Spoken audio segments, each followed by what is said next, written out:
आज हम समझेंगे class 10th maths NCERT book का चैप्टर नंबर 3 जिसका नाम है pair of linear equation in two variables. आज हम इस चैप्टर की एक्सरसाइज 3.1 का क्वेश्चन नंबर 2 डिस्कस करेंगे। Question number 2 is the coach of cricket team buys 3 bats and 6 balls for ₹3900. Later she buys another bat and 3 more balls of the same kind for ₹1300. Represent this situation algebraically and graphically. Question number 2 में cricket team की एक coach हैं जिन्होंने team के लिए 3 bats खरीदे हैं और 6 बॉल्स खरीदी हैं जिसकी कॉस्ट उन्हें पड़ी है ₹3900 और कुछ समय के बाद उन्होंने सेम काइंड का एक बैट और ख़रीदा और साथ ही साथ 3 बॉल्स भी खरीदी जिसकी कॉस्ट उनको पड़ी ₹1300। अब इस क्वेश्चन में जो ये 2 सिचुएशंस हमें दी गई हैं, इन दोनों सिचुएशन को हमें रिप्रेजेंट करके दिखाना है एल्जेब्रिकली और ग्राफिकली। तो चलिए सबसे पहले जो गिवन सिचुएशन है इनको हम एल्जेब्रिकली डिफाइन करते हैं। एल्जेब्रिकली डिफाइन करने के लिए हमें दी हुई 2 सिचुएशन के बेसिस पर 2 लीनियर इक्वेशंस बनानी होंगी। इसके लिए सबसे पहले हमें कंसीडर करना होगा एक बैट की कॉस्ट और एक बॉल की कॉस्ट। तो मान लेते हैं कि एक बैट की जो कॉस्ट है वो है ₹X और एक बॉल की जो कॉस्ट है वो है ₹Y।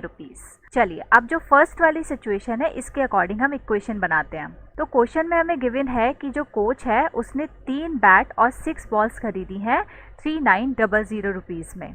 तो इसकी हेल्प से हमारी इक्वेशन बनेगी 3x + 6y = 3900।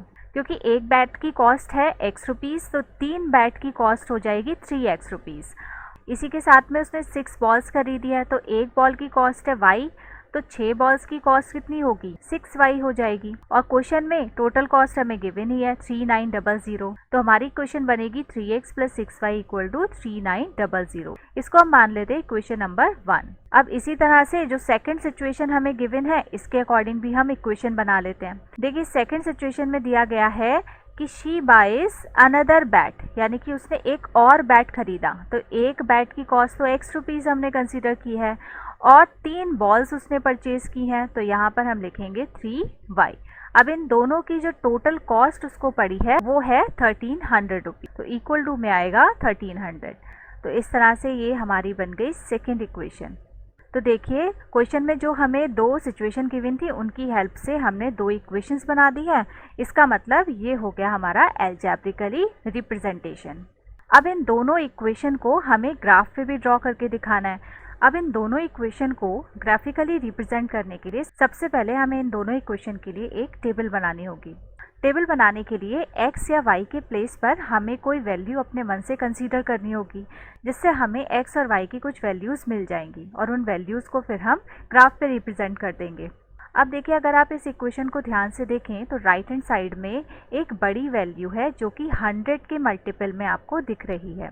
तो अगर x के प्लेस पे हम कोई ऐसी वैल्यू रखें जो 100 या उसके मल्टीपल में हो, इससे हमारा ग्राफ ड्रॉ करना थोड़ा सा इजी हो जाएगा। तो हम मान लेते हैं कि x की वैल्यू है 100, तो वैल्यू हमें मिलेगी 3 × 100 + 6y = 3900।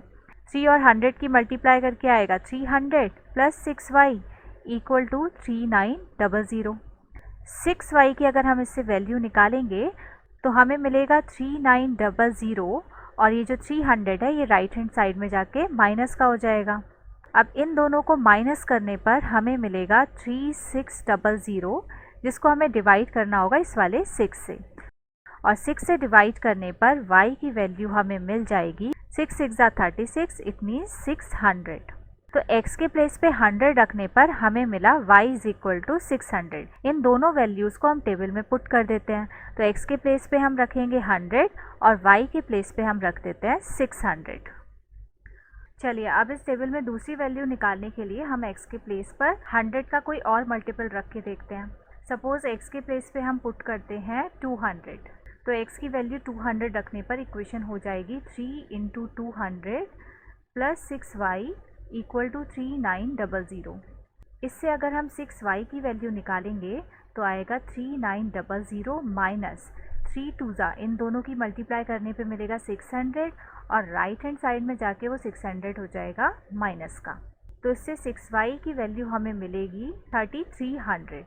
अब देखिए y की वैल्यू निकालने के लिए इस 3300 को हमें डिवाइड करना होगा इस वाले 6 से, क्योंकि ये मल्टीप्लाई में है तो राइट हैंड साइड में जाके डिवाइड में हो जाएगा।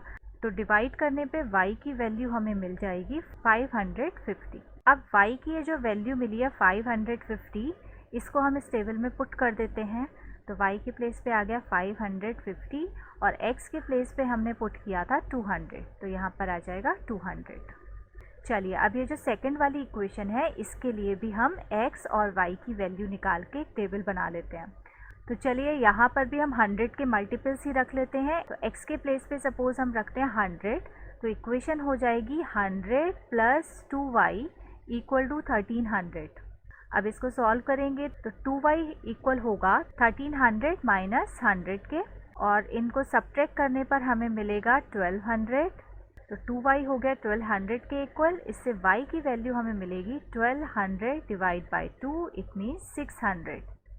अब ये जो 600 y की वैल्यू आई है इसको हम पुट कर देते हैं टेबल में y के सामने, और x की वैल्यू हमने रखी थी 100, तो x के प्लेस पे हम 100 रख देते हैं। अब चलिए टेबल में ये जो दूसरी वाली वैल्यू है x और y की, ये भी निकाल देते हैं। अब x के प्लेस पे हम 100 का ही कोई और मल्टीपल रखते हैं। सपोज हमने रखा 300, तो 300 इस इक्वेशन में रखते हैं तो हमें मिलेगा 300 प्लस 2y इक्वल टू 1300। इससे 2y की वैल्यू आएगी 1300 माइनस 300। अब इन दोनों को सब्ट्रैक्ट करने पे हमें मिलेगा 1000। अब इससे y की वैल्यू अगर हम निकालेंगे तो 1000 को डिवाइड करना पड़ेगा इस वाले 2 से, और डिवाइड करने पर हमें मिलेगा y इक्वल टू 500। तो x के प्लेस पर हम रखेंगे 300 और y के प्लेस पर हम रखेंगे 500। तो इस तरह से ये जो दो इक्वेशंस हमारे पास आई थी इनकी टेबल्स तो हमने ड्रॉ कर ली हैं। चलिए अब इन दोनों इक्वेशन को हम ग्राफ के ऊपर रिप्रेजेंट करते हैं। तो इन दोनों इक्वेशन की जो टेबल है वो मैंने साइड में लिख दी है। हम 1 बाय 1 इनके कोऑर्डिनेट्स को रिप्रेजेंट करेंगे। तो देखिए फर्स्ट वाली टेबल में जो पहला कोऑर्डिनेट है वो है 100 और 600। तो देखिए x एक्सिस पे 100 हमें ये पॉइंट दिख रहा है और y एक्सिस पे 600 हमें यहाँ पर दिख रहा है। तो इसके कॉरेस्पॉन्डिंग जो पॉइंट होगा यानी कि ये वाला पॉइंट, इसको हम रिप्रेजेंट करेंगे 100, 600 से। चलिए अब नेक्स्ट वाला जो कोऑर्डिनेट है वो हमारे पास है 200 और 550। तो x एक्सिस पे 200 हमें यहाँ पर दिखाई दे रहा है और y एक्सिस पे 550 आएगा 500 से थोड़ा ऊपर, यानी कि जो फाइनल पॉइंट हमें मिलेगा वो कुछ ये वाला होगा। तो इस पॉइंट के आगे हम लिख देते हैं 200, 550। तो देखिए जो फर्स्ट वाली टेबल थी उसके कोऑर्डिनेट्स को हमने ग्राफ पे रिप्रेजेंट कर दिया है। अब इन दोनों कोऑर्डिनेट्स को मिलाती हुई हम एक लाइन ड्रॉ कर देते हैं। तो आपको कुछ इस तरह की स्ट्रेट लाइन दिखाई देगी। चलिए अब ये जो सेकंड वाली टेबल है इसको भी ड्रॉ कर लेते हैं। तो सेकंड वाली टेबल का सबसे पहला पॉइंट है 100 और 600। तो x एक्सिस पर हम देखेंगे 100 यहाँ पर आएगा और 600 हम देखेंगे y एक्सिस पे, तो 600 यहाँ पर आएगा। देखिए 100 और 600 ये वाला जो पॉइंट था ये हमने फर्स्ट वाली टेबल में भी सेम ड्रॉ किया था। तो देखिए 100 और 600 तो ऑलरेडी यहाँ पर डिनोट किया हुआ है। तो चलिए सेकेंड वाला कोऑर्डिनेट डिनोट करते हैं। तो ये कोऑर्डिनेट है 300 और 500। तो x एक्सिस पे 300 यहाँ पर आएगा और y एक्सिस पे 500 हमें यहाँ दिख रहा है। तो इन दोनों पॉइंट्स के कॉरेस्पॉन्डिंग जो पॉइंट है वो कुछ यहाँ पर हमें दिखाई देगा। तो इसके आगे हम लिख देते हैं 300, 500। अब ग्राफ पर अगर आप ध्यान से देखेंगे तो जो फर्स्ट वाली इक्वेशन की लाइन है और जो सेकंड वाली इक्वेशन की लाइन है ये दोनों एक ही लाइन पर हमें शो हो रही हैं, यानी कि दोनों लाइंस एक दूसरे के ऊपर ओवरलैप कर रही हैं। इसका मतलब एक ही लाइन से इन दोनों इक्वेशन को रिप्रेजेंट किया जा सकता है।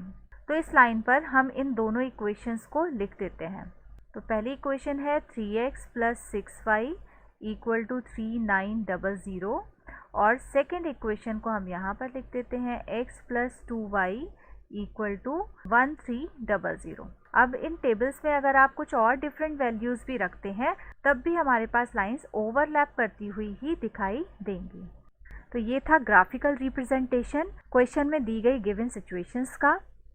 आई होप आपको ये क्वेश्चन अच्छे से समझ में आ गया होगा। अब मिलते हैं नेक्स्ट क्लास में नेक्स्ट वीडियो के साथ। तब तक के लिए गुड बाय।